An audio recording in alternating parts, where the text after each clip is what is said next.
हाँ तो प्यारे दोस्तों, कैसे हैं आप सब। दोस्तों हाई कोर्ट 4th ग्रेड की तैयारी हम कर रहे हैं और इसमें अच्छे मार्क्स हम ला सकें और बेटर परफॉर्म कर सकें, इसके लिए मैंने आपके लिए मॉडल पेपर तैयार किया था और उसी के साथ मैं अलग अलग विषय के हिसाब से ये कक्षाएं भी आपके सामने ला रहा हूँ। तो ये आपकी हिंदी की कक्षा है जिसमें विगत परीक्षाओं में आए गए क्वेश्चन को हम करेंगे और ऐसे क्वेश्चन बार बार परीक्षाओं में छपते हैं, तो इनको आप लोग अच्छी प्रकार से याद कर लें, इनको रट लें। आपके लिए बहुत ही महत्वपूर्ण ये 15 क्वेश्चन मैं आपके सामने लेके आया हूँ। तो इसमें जिसके भी आपके 11-12 क्वेश्चन सही हो रहे हैं तो वो समझ लें कि अपनी तैयारी अच्छी चल रही है। बाकी जिनके कम हो रहे हैं उनको आपको अच्छी मेहनत करने की ज़रूरत है, वो मेरे साथ बने रहें और देखते हैं अपन इस पहले क्वेश्चन को और करने का प्रयास करते हैं। तो ये अपना आज की क्लास का पहला क्वेश्चन है जो कि बहुत ही महत्वपूर्ण है। तो ये आपका पहला क्वेश्चन, किस विकल्प के सभी शब्द वर्तनी की दृष्टि से शुद्ध है। ये वर्तनी के आपके क्वेश्चन पूछे जाते हैं और अक्सर आप लोग छोटी मोटी मिस्टेक की वजह से इनको गलत कर देते हो। तो इसमें देखिए दोस्तों, ये अपने ऑप्शन है उच्चिष्ट, प्रतिनिधि, दृष्टा, गरिष्ठ, दंपति, गृहिणी, अधीन और दुर्वस्था। तो यहाँ पर देखिए दोस्तों, यहाँ पर उच्चिष्ट आपका अशुद्ध है। उच्चिष्ट यहाँ पर उत्तधन शिष्ट, इससे मिलकर आपका बनता है उच्छिष्ट। तो यहाँ पर उच्च शिष्ट ये आपका शुद्ध शब्द होगा। इसको आप लोग अच्छी प्रकार से याद कर लें। यहाँ पर आपके वर्तनी के साथ साथ संधि भी क्लियर होती जा रही है। तो उत्तधन शिष्ट दोनों मिलकर उच्चिष्ट बनता है। ये स छ में बदल जाता है और त च में बदल जाता है, तो यहाँ पर उच्चिष्ट बनता है। तो ये आपका उच्चिष्ट शब्द इस प्रकार का राइट रहेगा, ये आपका अशुद्ध है। दूसरा, यहाँ पर आपका प्रतिनिधि शब्द बिल्कुल सही है। आगे आप लोग देखें दंपति। दंपति शब्द आपका इस प्रकार का रहेगा, ये आपका दंपति है और ये आपका शुद्ध शब्द है, जबकि ये आपका अशुद्ध शब्द है। यहाँ पर गृहिणी पर आप लोग देखेंगे तो गृहिणी इस प्रकार का शुद्ध आपका अशुद्ध है। तो यहाँ पर गृहिणी इस प्रकार का शब्द आपका शुद्ध है। गृहिणी इस प्रकार का होता है, गृहिणी ये आपका बिल्कुल शुद्ध शब्द है। आगे आप लोग देखें अधीन। अधीन आपका सही है, लेकिन दुरावस्था आपका अशुद्ध है। दुरावस्था नहीं होता, दुर्वस्था होता है। दुरावस्था नहीं होता, दुर्वस्था होता है, क्योंकि यहाँ पर दुर उपसर्ग है। ये आपका दुर उपसर्ग है जिसमें आपके र के हलंत लगा हुआ है और प्लस यहाँ पर आपके है अवस्था।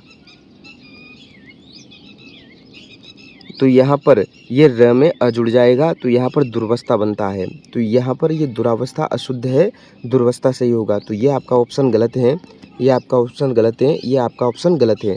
तो यहाँ पर इसका सही आंसर होने वाला है ऑप्शन नंबर 2। ये आपका अगला क्वेश्चन है, हर समय दूसरों की कमियां ढूंढने वाला वाक्यांश के लिए सार्थक शब्द होगा। तो ऑप्शन है छिद्रान्वेषी, चुगलखोर, दुष्ट और आलोचक। तो यहाँ पर दुष्ट वो होता है जो गलत कार्य करता है और आलोचक जो होता है यहाँ पर किसी भी व्यक्ति की अच्छाई और बुराई दोनों को बताने वाला आलोचक कहलाता है। चुगलखोर जो किसी की पीठ पीछे बुराइयाँ करता हो या उसकी गलतियों को बताता हो, वो चुगलखोर कहलाता है। और छिद्रान्वेषी यहाँ पर हर समय दूसरों की कमियां ढूंढने वाला छिद्रान्वेषी कहलाता है। तो ये आपका सही आंसर है। नेक्स्ट क्वेश्चन अपना, इसमें से कौन सा विलोम युग्म सही नहीं है।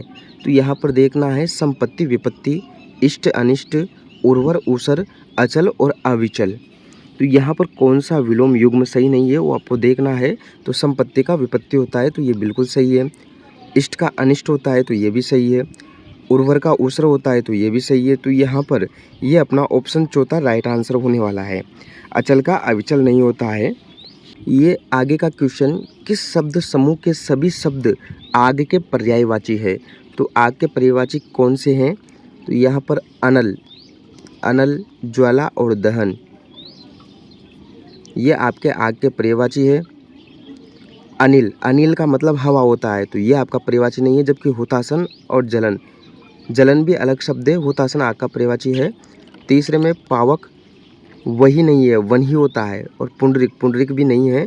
तो यहाँ पर ये अपना ऑप्शन गलत है, ये ऑप्शन गलत है। कृषाणु, अनल और सलिल नहीं होता है, सलिल का मतलब जल होता है। तो यहाँ पर ये दोनों आग के हैं लेकिन ये नहीं है, तो ये भी ऑप्शन अपना गलत है। तो अपना सही ऑप्शन 1 बिल्कुल आपका सही आंसर है। ये अगला अपना क्वेश्चन है, एक प्रत्यय से निर्मित शब्द नहीं है। तो ऐसा शब्द आपको ढूंढना है जिसमें एक प्रत्यय नहीं लगा हुआ है।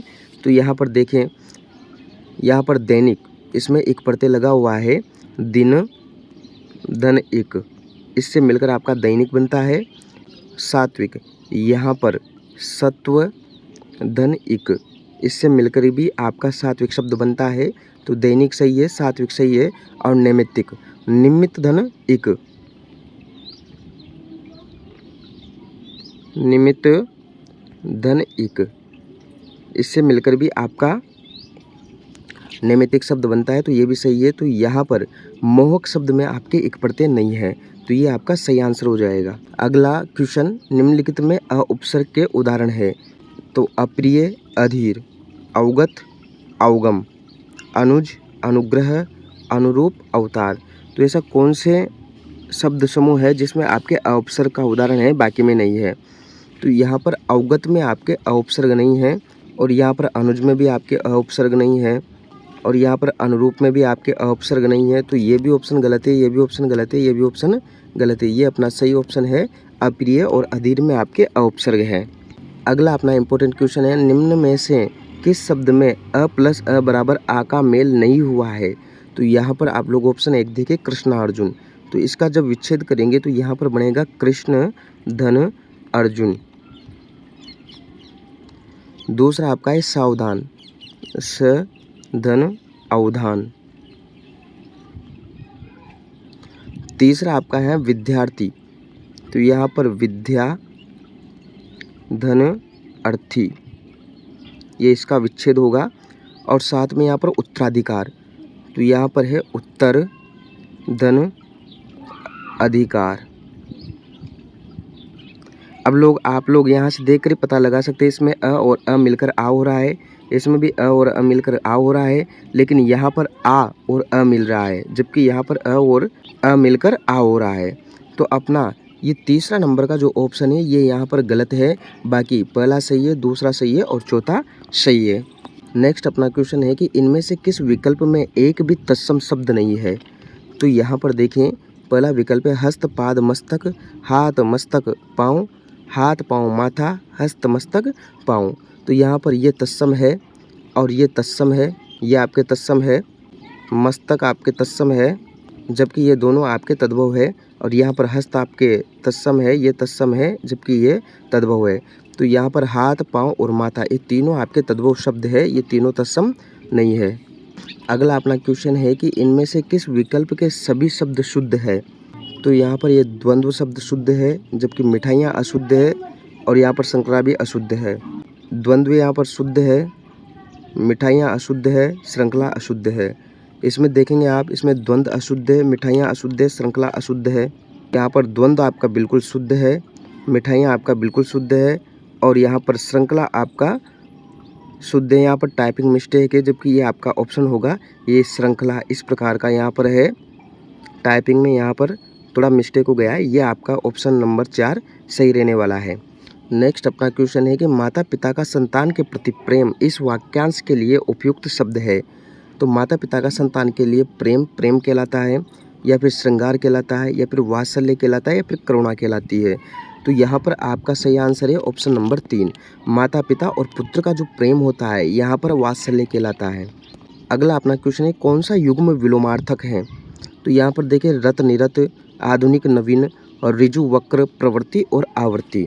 तो इसमें से आपको विलोमार्थक देखना है। तो यहाँ पर देखें, प्रवृत्ति और आवृत्ति, आधुनिक और नवीन, ये तो एक जैसे ही हैं। रत निरत ये भी नहीं है। तो यहाँ पर आपका तीसरा यहाँ पर सही आंसर है ऋजु। ऋजु का वक्र होता है, और ऋजु का मतलब होता है सरल, और वक्र का मतलब होता है टेढ़ा। तो यहाँ पर ये आपका विलोमार्थक शब्द है। अगला अपना इम्पोर्टेंट क्वेश्चन है, कौन सा शब्द भ्रमर का पर्यायवाची नहीं है? तो षटपद, मधुकर, अली और प्रभाकर। तो भ्रमर को षटपद कहते हैं, मधुकर कहते हैं, अली कहते हैं, लेकिन प्रभाकर नहीं कहते। तो ये आपका बिल्कुल सही ऑप्शन है। नेक्स्ट अपना इम्पोर्टेंट क्वेश्चन है कि ये प्रत्यय से निर्मित शब्द नहीं है। तो तारुण्य, दर्शनीय, धैर्य और दाम्पत्य। तो यहाँ पर कौन सा ये प्रत्यय से निर्मित शब्द नहीं है? तो यहाँ पर ये ऑप्शन 2 आपका ये प्रत्यय से निर्मित शब्द नहीं है, जबकि तारुण्य है, धैर्य है और दाम्पत्य है।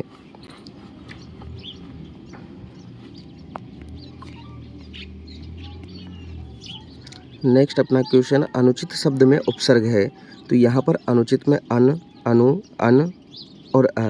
तो यहाँ पर कौन सा है? तो अन नहीं है, अनु भी नहीं है और अ भी नहीं है। यहाँ पर ये आपका तीसरा यहाँ पर राइट होने वाला है, अन उपसर्ग होता है, क्योंकि इसको देखें आप लोग, अन, धन, उचित, इससे मिलकर ये बना हुआ होता है। तो ये न में आप लोग उ जोड़ोगे तो यहाँ पर आपके बन जाएगा अनुचित। तो यहाँ पर ये तीसरा आपके ऑप्शन सही है। अगला अपना लास्ट और इम्पोर्टेंट क्वेश्चन है, और फिर बताना दोस्तों कि आपके कितने राइट हो रहे हैं, कमेंट करके मुझे ज़रूर बताना है बात। निम्न में से सही संधि किस शब्द में हुई है? तो अति धन उत्तम, यहाँ से ई ये में बदल जाता है, अत्युत्तम, रवि धन इंद्र, रविंद्र। यहाँ पर तो दीर्घ संधि है, यहाँ पर रविंद्र इस प्रकार से बनेगा, तो ये आपका अशुद्ध है। कथन धन अनुसार, तो यहाँ पर दीर्घ संधि है, अ और अ मिलकर आ बनेगा, कथनानुसार नहीं बनेगा, कथनानुसार बनेगा, कथनानुसार, यह आपका बनना है। सर्वधन ईक्षण, यहाँ पर गुण संधि है, यहाँ पर आपका सर्वेक्षण नहीं बनेगा, यहाँ पर आपका बनेगा सर्वेक्षण, क्योंकि यहाँ पर अ और ई मिलकर ए में आपके बदल जाता है। तो ये ऑप्शन आपका गलत है, ये ऑप्शन आपका गलत है, ये ऑप्शन आपका बिल्कुल सही है। अति धन उत्तम से अत्युत्तम बनेगा, यहाँ पर यण संधि आपके हुई है। तो ये आपका ऑप्शन सही है, और ये आज के बहुत ही महत्वपूर्ण क्वेश्चन है। आप लोग कमेंट करके बताएं कि आपके कितने सही हो रहे हैं। आगामी कक्षाएं हम लगातार ऐसे लाते रहेंगे। धन्यवाद दोस्तों।